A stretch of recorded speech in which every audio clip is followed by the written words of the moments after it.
Follow the money. That's what I always say. You always follow the money. Yeah. This is Follow the Money with Mitch Moss and Pauly Howard on VSiN.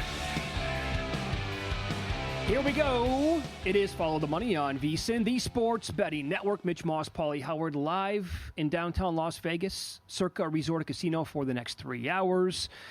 A big boy tonight. We have the Orange Bowl, one of the two semifinal games in the college football playoff, which we will spend a lot of time on today. 3 different guests talking about that game and the game tomorrow night. Paul Stone, Brad Powers, and Alex White. Alex is awesome. You're probably familiar with Paul Stone and Brad on the show. Alex has been on the show only one time this year. She finished second in the Circa Friday Night Invitational. Kenny White's daughter, phenomenal at betting sports. She's going to be a little bit later on in the program. And Paul Charchian as well in 30 minutes with his thoughts and player props wild card weekend in the National Football League. Now, how about the news today, Pauly? That rumor, I don't really know if I should call it a report. I'll call it a rumor that the flu was going around with the Notre Dame locker room. And I think that coincided with, at least one sports book, the favorite flipping in this game. Because I didn't even see it. I was away from the screen for a half an hour. Luke, our producer, was all over this. And he's like, yeah, it went to like Penn State -1, but then it quickly flipped back. This is from On 3. The Notre Dame locker room is battling a flu outbreak ahead of the Orange Bowl. Those who have it bad, but it sounds like that's mostly backups and special teams players. So now we're back at the Fighting Irish as a 1.5 point favorite in the game. How does that happen? How does that happen? Get out of here. Right. They also had the flu against Indiana, some guys too. So do with that what you want. In any event, it should be a low-scoring game, and even though you couldn't grab the 50 or the 49, Paul Stone's on the total. I can only look under, and this is the game that sports books love, that you are rooting for nothing to happen.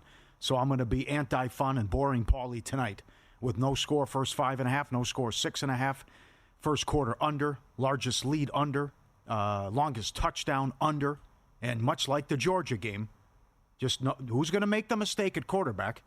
But if you don't make mistakes, field position battle should be a low-scoring game, war of attrition, Notre Dame banged up, and I still can't see how this goes over 45.5 as well. Should be all the makings of a 1980 old-school football game. Shall we dive into the anytime touchdown market and look specifically for no touchdown?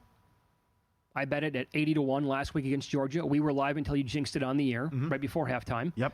But this, I don't know. I'm exactly like you. I hope this is 3-3 late in the third quarter.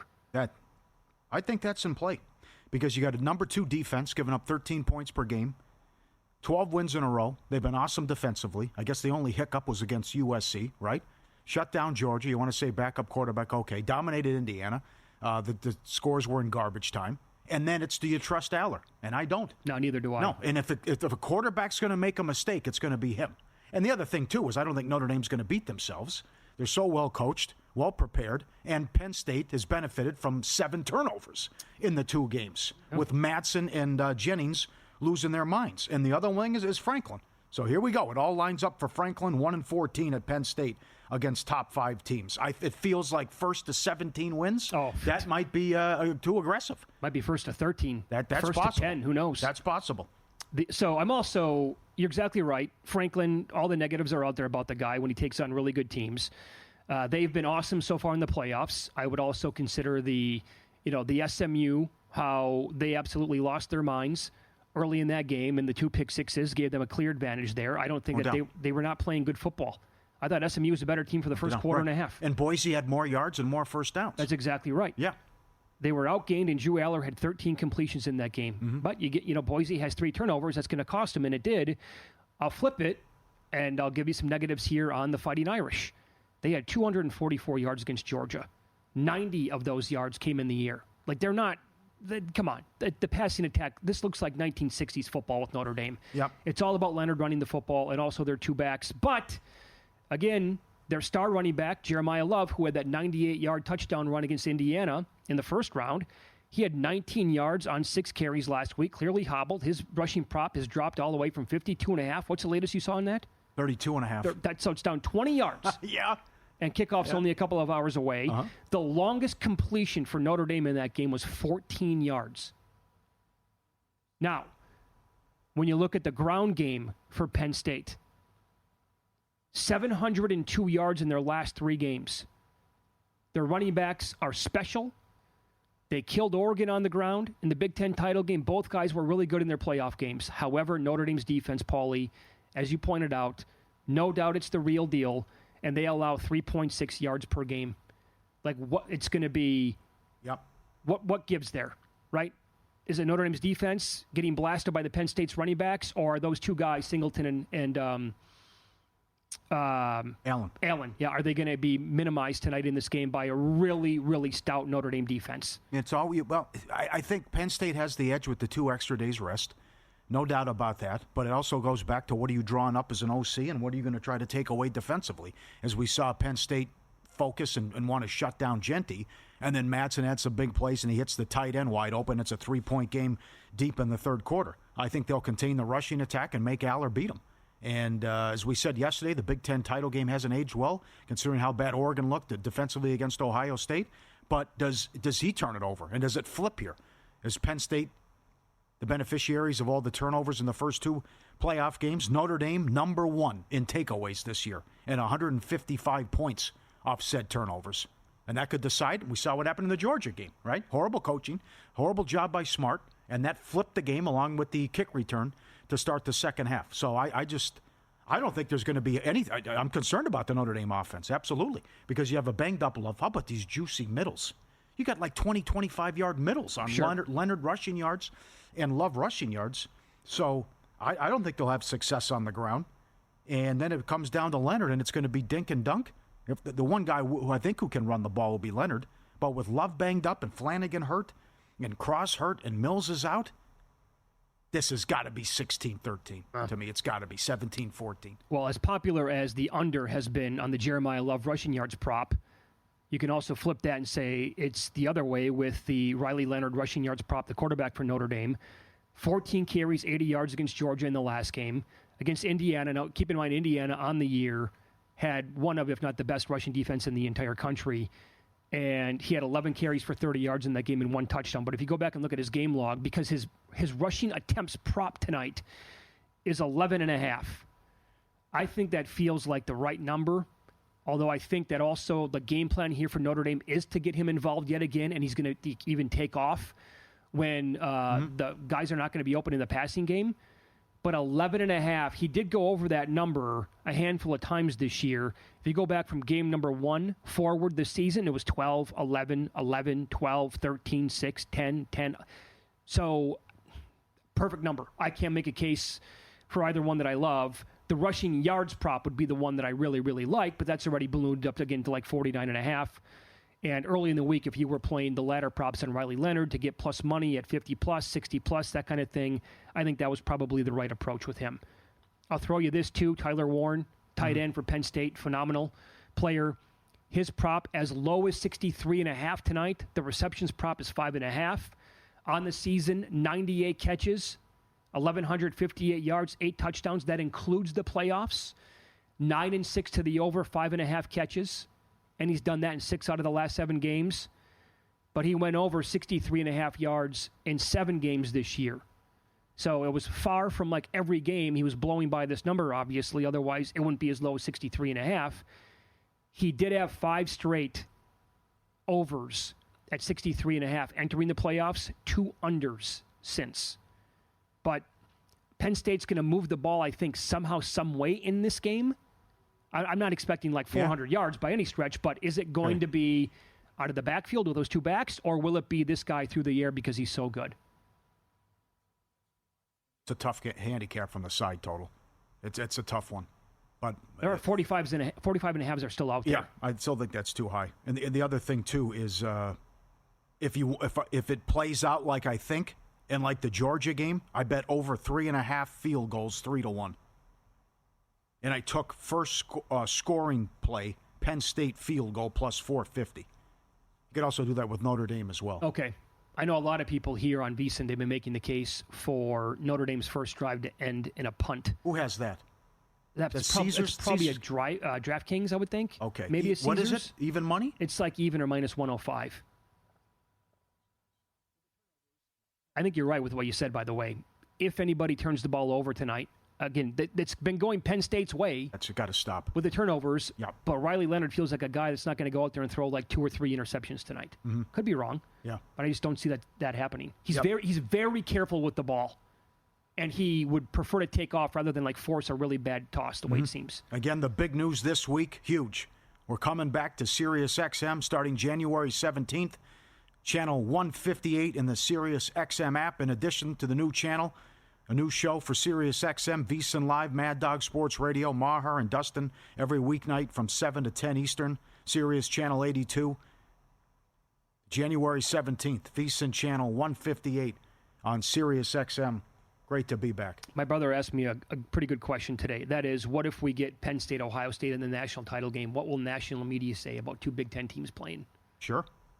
And it's the Big Ten then has control and tells the SEC what to do. Mm-hmm. That would be back-to-back years. The SEC can't even sniff the title game. His point was exactly what you just said. He's like, after we hear about the SEC everywhere, every week during the football season for years, it's like, finally, if that happens, now what? What are they going to do? So it's Follow the Money here on VSiN, the Sports Betting Network. Email is ftm@vsin.com. You can follow us and hit us up on X as well, at VSiN Live, and Mitch Moss Radio, at Pauly Howard. Up next, that was one high-level basketball game last night. You're telling me that you have a money quote as a result of the game, and to think they were down 2 really good players and we still got that game. Our takeaways from it coming up next.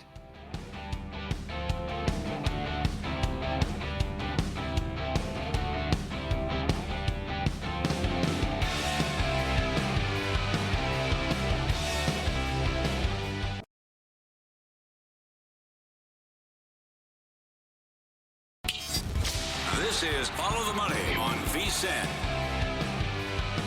129-122, your final score. Cavaliers improved to 32-4 last night, 19-1 at home with the loss. OKC goes to 30-6. You give me 7 games of that in the NBA Finals, and I won't turn the TV off for 1 second, and it'll be thrilling basketball for all 7 games. 30 lead changes, 8 ties. The largest lead was 9 points. 11-game win streak now for Cleveland. They meet again next week. Here was the problem for OKC. They looked awesome last night, even without Caruso and Chet Holmgren. But down low, they got eviscerated. Allen and Mobley combined, get this, for 46 points, 22 boards, 13 assists, 4 steals, 2 blocks, and they were 17-24 from the can't beat them that way. Yep. You're going to have to hit 25 threes in the game. How about what Cleveland did offensively and Mitchell's 3 of 11? Yeah. So it goes back to coaching, pass. That's how we're going to beat you. And to do that offensively, number 1 offense against the number 1 defense, incredible. When your best player's 3 of 11. Brian Windhorst at the game ESPN. The execution in the third quarter, which OKC won 43-41, was the most technically splendid 12 minutes of midseason basketball I've ever witnessed. My takeaway was, Pauly, much like Spurs-Knicks on Christmas Day, I was blown away at how entertaining and well-played that game was. Same thing last night. I don't disagree with him. Cavs walking away with the win is meaningful. But they would admit there's a little space between these teams. Cleveland's ability to run their offense and generate their standard amount of open looks with their great passing and spacing against such a great defense was the most rewarding for them. And I think as a result, you have to buy in and believe. There had to be an adjustment with the futures market. This team is real. I will get to this coming up. The similarities between the Golden State team when they won it are nuts. But they are now minus 220 to get the 1 seed. If the Celtics are going to continue to play with their food, this team's the real deal. And I bet Mobley most improved as well at 8-1. 28-1 when leading at halftime. 32-4. 2 separate 11-game winning streaks. 23 wins by double digits.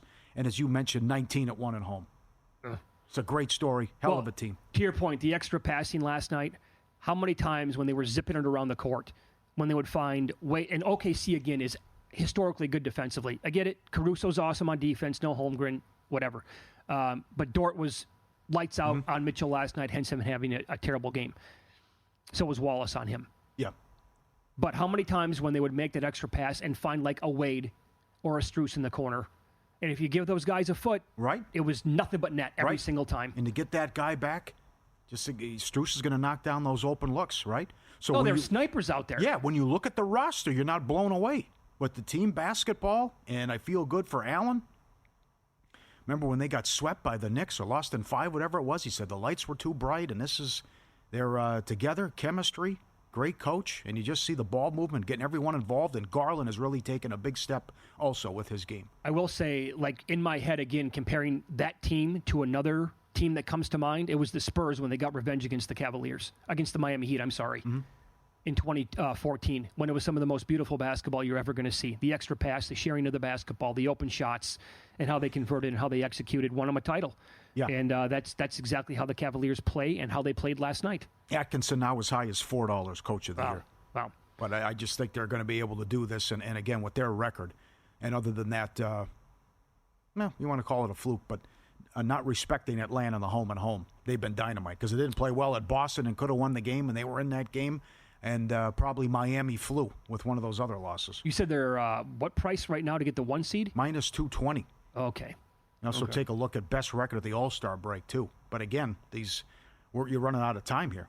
I mean, we're almost into February. So these prices continue to go up, and up with the juice. Going to tough to beat him out for Coach of the Year. However, there's a team in action tonight, and if they keep doing this now, Paulo Banchero was listed as questionable. He's been out since October 30th, and he was playing by far and away the best basketball of his career. What does the seed have to be? For the Magic? Top 4 seed? Top 4 seed. Yeah, with your 3 best players out, still winning games? There's no Suggs. And, by the way, now there's no timetable for Suggs to return. Yep. So make it number 4 with this team.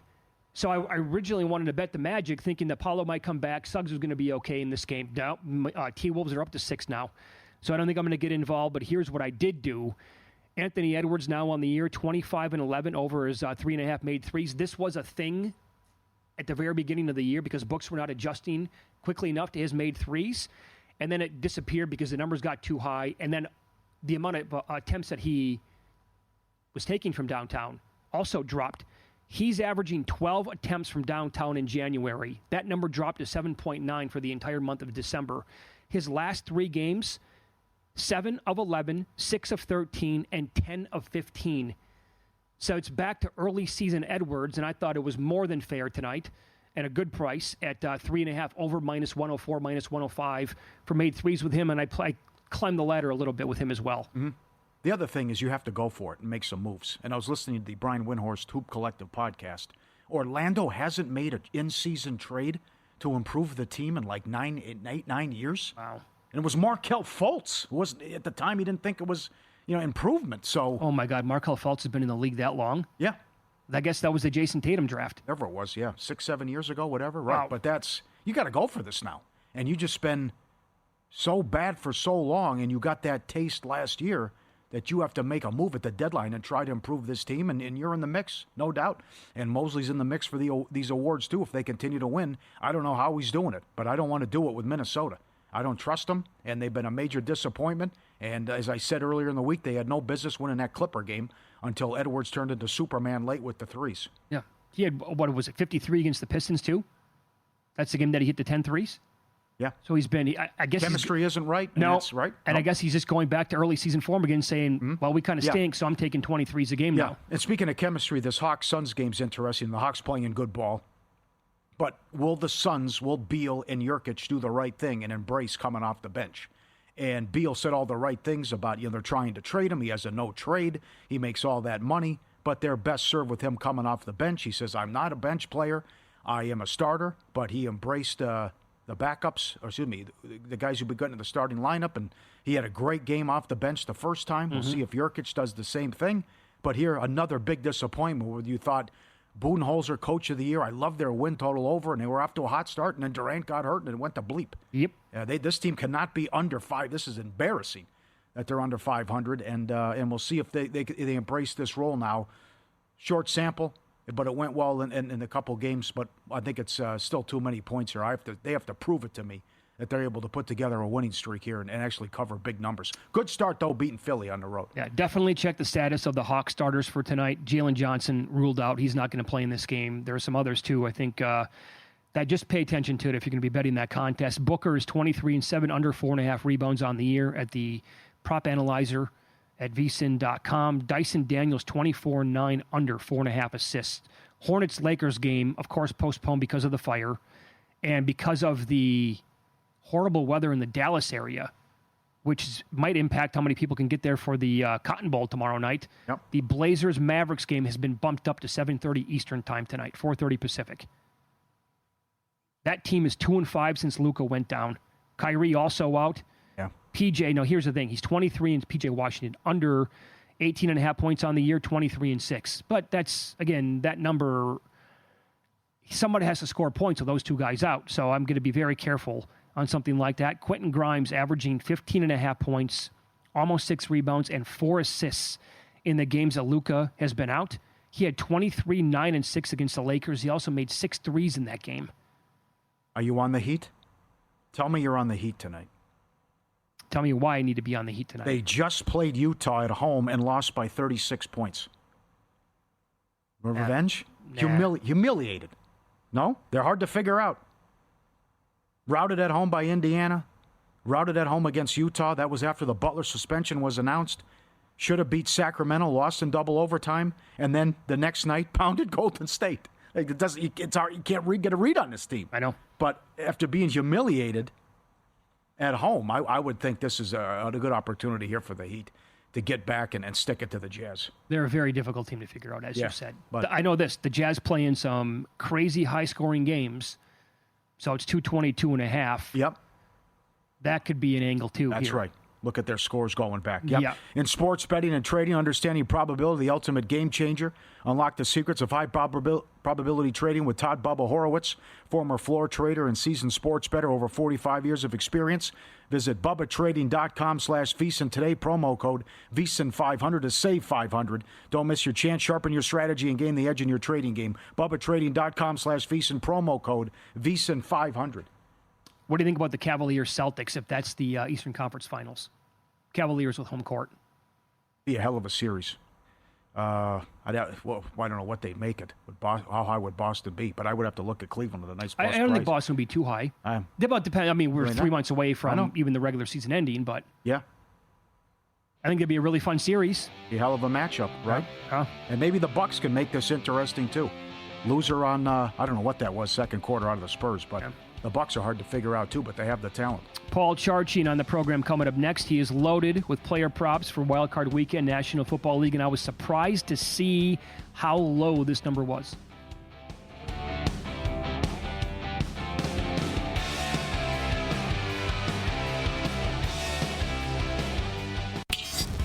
This is Follow the Money on VSiN. Player props here, Wild Card Weekend, our weekly spot. Fantasy Football Hall of Famer Paul Charchian. You can still get in, draft a fantasy football team for the playoffs at guillotineleagues.com. He is on the Progressive Guest Line. Good afternoon, Charge. Let's get right into this. You sent over some props the other day, and I was like, wait a second, that can't be the right number. It's Saquon Barkley, not rushing yards, but receptions. Take it away. Over 1.5? That's it? So 2 parts to this. And by the way, 2 weeks ago, we hit on Aaron Jones going over receptions against Green Bay. We're going to go over receptions against Green Bay again here, over 1.5. Now, for most of the season, Barkley, a lock for 2 receptions.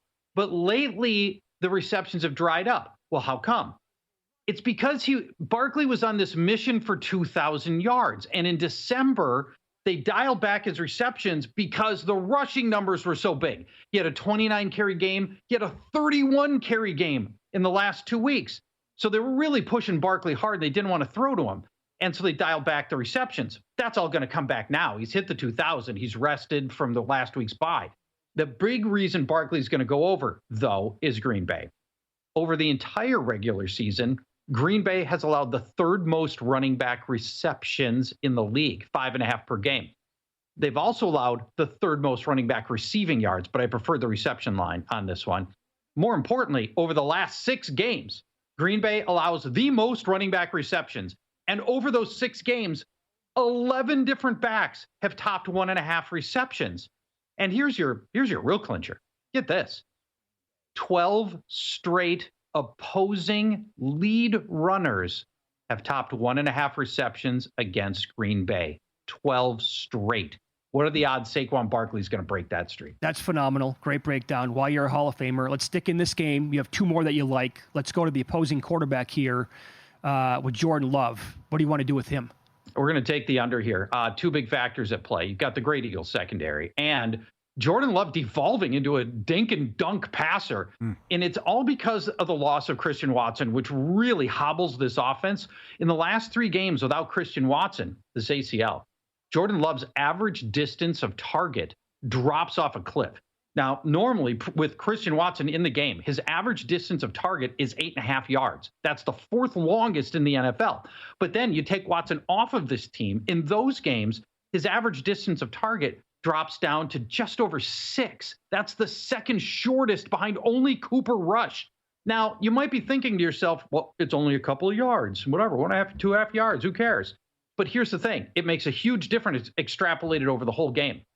In the 154 instances in which a quarterback only averaged 6 passing yards per pass or less, the average total passing yards that game is only 170 yards. This line is 223 passing yards. And so there's that. And then, of course, the Eagles secondary, which is awesome. Since week 6, when Cooper DeJean got put in and become the starter, here's the Eagles' ranks in pass defense. Number 1 in passing yards allowed, number 1 in yards per attempt allowed, number 5 in completion percentage, and number 1 in pass breakups. And for the 10 passers who went under today's line for Jordan Love of 223 passing yards, they average 70 yards under 70. So I don't see it all coming together for Jordan Love with Christian Watson out in this game. Okay, 2 quarterbacks again. Let's go with this one I love. Baker Mayfield got this on 1 rush last week on that big 3rd and 14 play. Baker Mayfield rushing yards. Love this. Quarterback scrambles are a bit random, but I'm going to try to build a case, and you can tell me if you think it works. Of the teams playing this weekend, the Commanders have allowed the most quarterback rushes and the 2nd most quarterback rushing yards at 19.5 per game. But more specifically, if you cull Washington's opposing quarterbacks down to those who can run or functional runners, Daniel Jones twice, Jalen Hurts twice, Deshaun Watson, Lamar Jackson, Trey Lance, and in week 1, Baker Mayfield himself, those quarterbacks, the Commanders allow 34 rushing yards per game. That's double what we need. I need Baker to go over 17.5. Also, Baker Mayfield's gone over that number in 3 of the last 4 games. And last thing I'll mention, Washington pressures quarterbacks, but they can't seal the deal. They only have a 17% conversion rate of turning quarterback pressures into sacks. So that means the other 84% of the time, that pressure is not turning into a sack. Baker Mayfield, one of the better scrambling quarterbacks out there, and that's how he gets the 17.5 rushing yards scrambling. Okay, love it. How about Josh Allen? Josh Allen, we're going to go over on Josh Allen, 229 passing yards. And I know what you might be thinking right now, up against Patrick Surtain. Oh, hold me, I'm scared. Before you go fetal with fear, we're going to build a case here. The Broncos secondary was elite. First 11 games of the year, arguably the best secondary in football. But lately, Broncos secondary is getting roasted by good quarterbacks, not even not so good quarterbacks. So not including last week when they played the Chiefs reserves.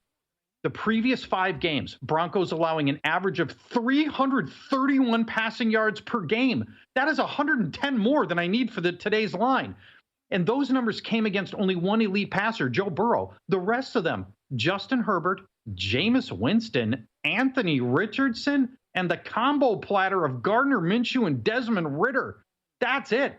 So roll all that together. Allen's been over this line in 7 out of the last 10. He's got his full receiving crew, Coleman and Cooper and Samuel. Everybody's healthy. I think he hits the over with relative ease here, Josh Allen. Any inside information that you can share? My guess is no, but what's going to happen with the Monday night game with the Vikings and the Rams? I do not have inside information on this, but I want to mention this. If it does get moved, people should understand Minnesotans en masse go to Arizona for the winter. And so you've got all these retirees. That would turn into a virtual home game for Minnesota if this thing gets moved to Arizona. So this would be really, really helpful for Minnesota. Yeah, here's the thing, Charch, right? Because the Rams were, I should say the Vikings, they were bet all the way down to like -1 or pick them at some spots. I think it got to that number. If this is moved from LA, and they don't have a great home field, but it's a playoff game, to like Arizona, and your point, Vikings will go back to 3, I'm guessing. Yeah, that'd be worth a couple of points. Yep. What's your favorite player prop in this game? Well, can I give you one more we haven't hit yet? Do we have time? Yeah, for sure. We have got plenty of time. Okay, good. All right, great. I want to talk about Kyren Williams in this game, this Vikings game. Over 81.5 rushing yards. For the first 13 weeks of the season, the Vikings' run defense was top 3 in basically everything. Yards per carry, success rate, yards after contact, EPA, DVOA, whatever you wanted. But this rushing defense since then has withered. Luke, I've got an image for you guys. This is the current Vikings run defense right here. Take a look at this. Right there. That's it. There's your Vikings. There's your Vikings. That's how bad it's withered for the Minnesota Vikings run defense of late. Here's where they rank since week 13. Yards per carry, 20th. Oh. Rushing yard EPA, 17th. Yards after contact, 21st. And run defense success rate, the Vikings are down to 31st. Since week 13. Here's Kyren Williams. He posted 97 yards against Minnesota in week 8 when the Vikings run defense was good. Now, and Williams gets a massive workload. He has the NFL's highest snap rate of any running back by a mile, 87%. The next closest is Jonathan Taylor at 80%. And add in that injury to Blake Corum, Williams could see like 100% of the running back snaps against the Vikings. And in the last month, McVay pounded Kyren Williams with 29 rushes on 2 different occasions. And then last week, pulled him back to just 13 rushes to give him fresh legs against Minnesota. Kyren Williams over 81.5 rushing yards. Okay, that is dynamite. One more here. I like Derrick Henry to go over 5.5 receiving yards, but you want to look at another back for the Ravens. Who and why? Well, and I'm absolutely with you if Justice Hill misses. But if Justice Hill comes in, I think that might be the better play here. He's trying to come back from a concussion, but he's doing full workouts at this stage, and usually that means you're going to get lifted from the concussion protocol. Now, Hill has missed 3 games, and in those 3 games, Derrick Henry has caught 2 passes in all of those, which he does not normally do. Normally, Henry is completely binary, 0 or 1. I guess literally binary. He's 0 or 1 receptions a game. Justice Hill, though, really changes things a lot. His line is 17.5 receiving yards. He hit this line 7 different times this year. That's half of his games, and he was trending towards more usage lately. In Justice Hill's last 4 games, he was averaging 4 catches for 28 yards. And the Steelers have allowed an opposing runner to top today's line, 17.5 receiving yards, 6 straight games, and 7 of the last 8, and that includes Justice Hill in week 11, who caught for 28 yards against this same team. So I think the play here is Justice Hill, not Derrick Henry. But if Justice Hill misses, then Derrick Henry over 4.5 is an absolute pound that number. I mean, that's a humongous opportunity right there. Very good. Last one. No time to break it down, but you like Tucker Kraft under 3.5 catches for Green Bay. Yeah, I do. There's a lot of factors here, and he's a hit or miss guy, and this lines up like a miss game. All right, that was awesome. Again, if you want to draft a fantasy football team for the playoffs, go to guillotineleagues.com. They're drafting still as we speak. Dynamite to talk to you again, man. We'll see you soon. Thanks for the time. Friends. Bye-bye. Thank you. Enjoy the games this weekend. He was on the Progressive Guest Line. Win some, lose some is up next. I don't know if this qualifies as a bad beat, but I can tell you this, it completely stunk to be on the losing side of this wager. I'll give you the details on it coming up.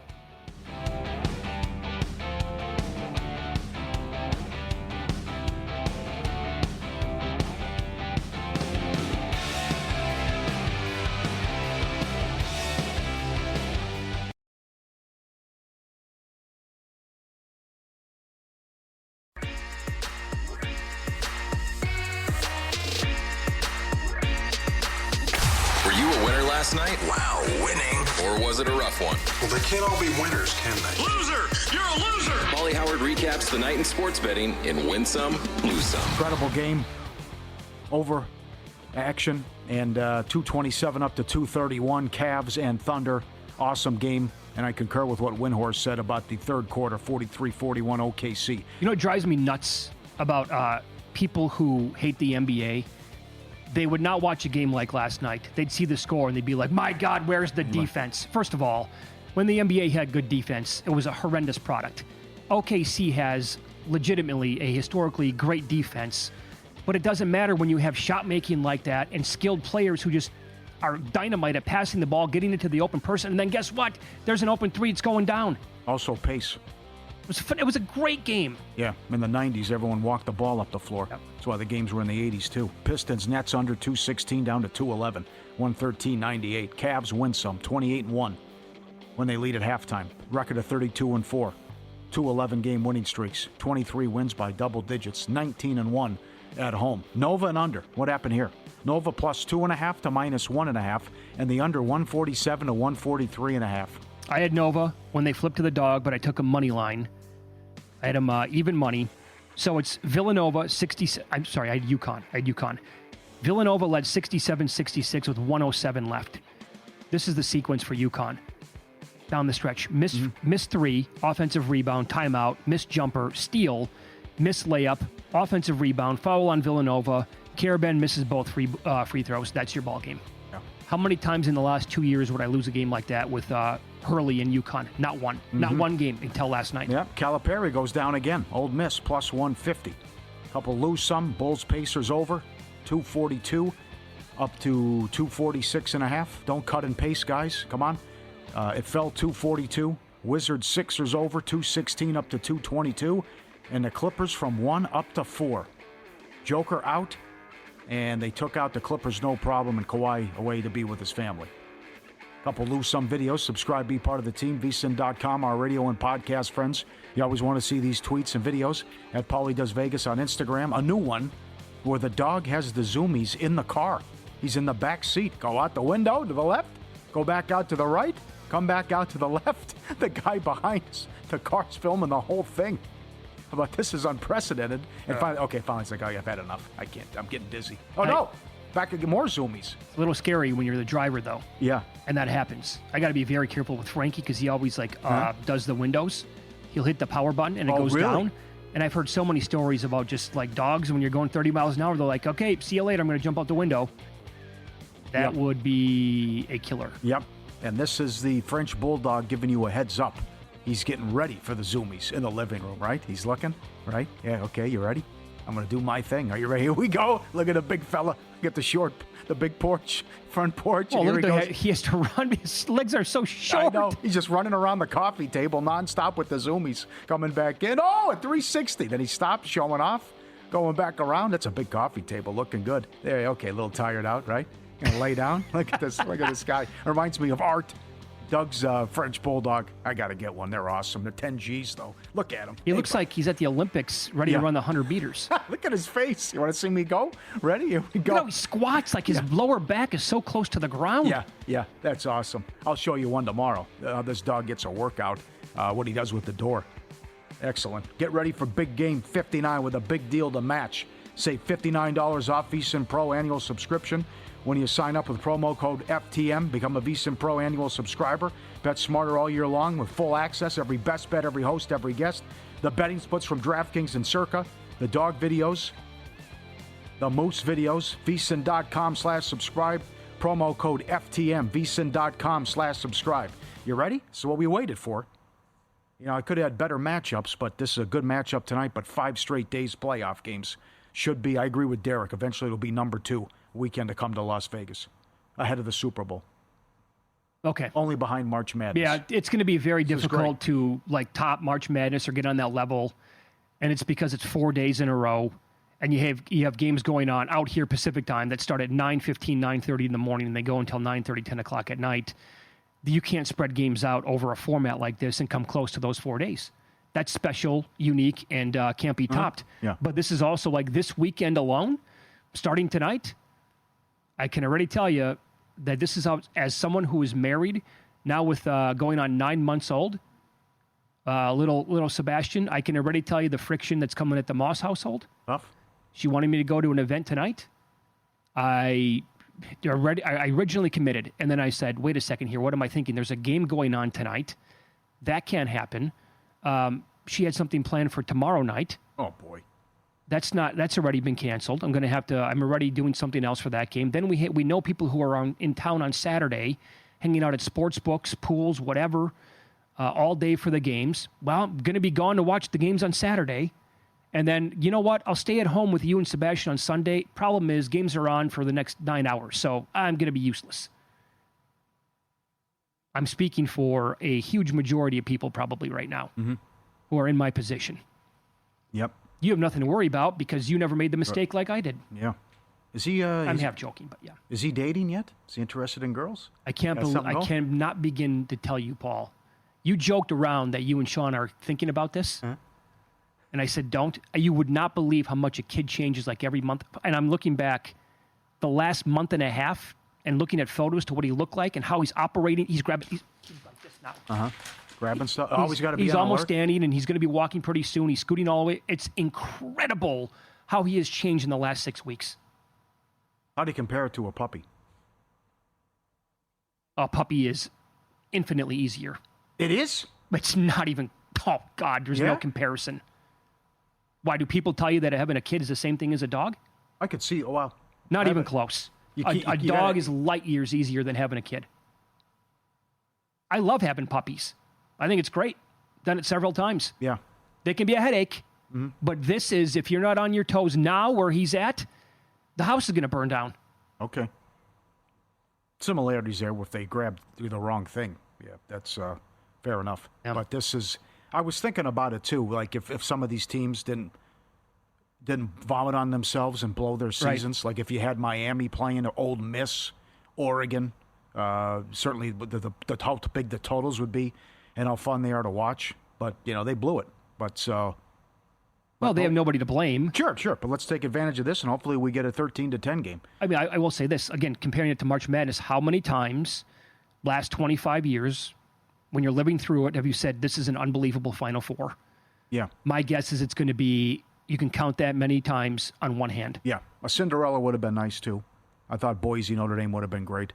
But this two heavyweights tonight, and then Ohio State, Texas. Actually, to watch Genty tonight against that defense and to have him national TV on a Thursday night game to go to the national title game, to me, that would have been the nuts for sure. But this game's damn good. I think it's a very tricky handicap. Mm-hmm.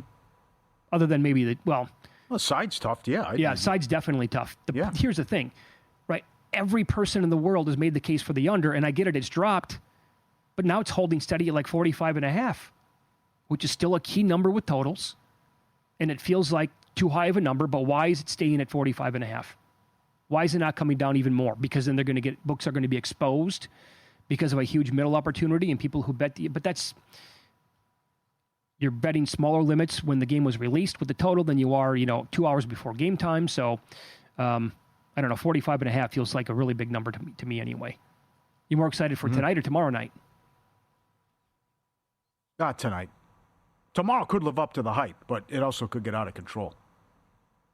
I mean, if Ohio State brings their A game again, this thing's over at halftime.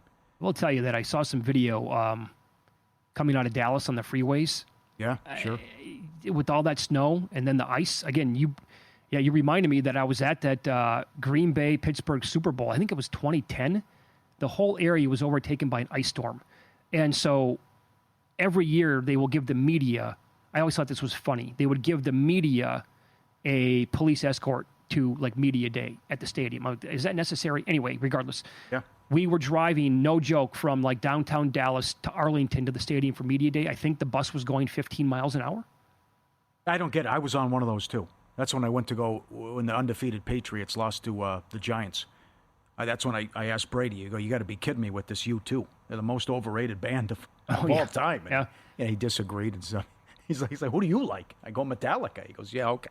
You look like a Metallica guy. The offensive linemen like it. But I felt weird the whole time. It's like, this is not necessary. We don't need that. A couple bozos on a bus. I mean, come on. Yeah, exactly right. Like, of all the things to give a police escort to, this would probably not be one of them. Yes. But it looks like it's like shades of 2010 all over again based on the video that I saw. I talked to Paul Stone Tuesday. He doesn't know if he's going. We'll find out. He's got to be he's concerned about it. I don't blame him. Yeah. So what does that mean then in terms of, because it's right there, right in Texas's backyard. What does that mean overall? We'll talk to Paul Stone coming up next, professional sports bettor. Is he going to go? We'll get his analysis on that game. We'll get the Orange Bowl tonight, some player props as well coming up on Follow the Money. It's VSiN, the Sports Betting Network.